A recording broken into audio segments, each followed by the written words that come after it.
حرفشم نزن، نمیتونم فراموشت کنم تو رو.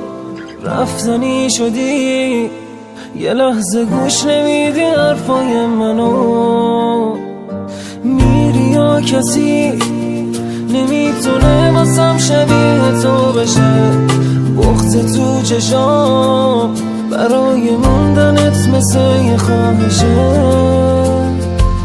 تو داری فاصله میگیری از دلم، ولی میدونی که نمیری از دلم. دیگه چیزی نمونده از غرور من. بیا با حرف این جدایی رو نزن، منو با هر چی جز خودت رها نکن. با این شبای بی تو آشنا نکن.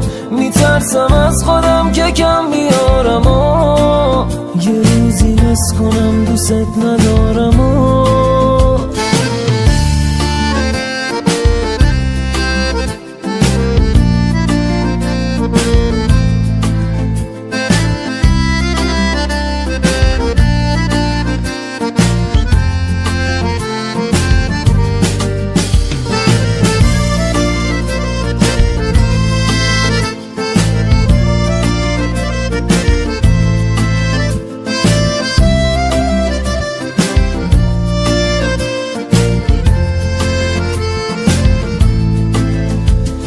عشق من بمون، نذار تو تنهایی تموم شه طاقتم.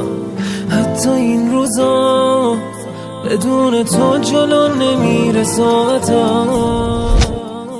لحظه هایم اگه نباشی تو یه دنیا غم دارن. خاطرات ما چقدر روزای سختی رو واسم دارن.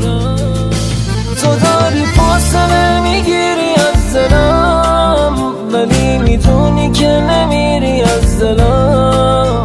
دیگه چیزی نمونده از غرور من. بیا با حرف این جدایی رو نزن، منو با هر چی جز خودت رها نکن. با این شبای بی تو آشنا نکن. میترسم از خودم که کم بیارم و یه روزی حس کنم دوست ندارم.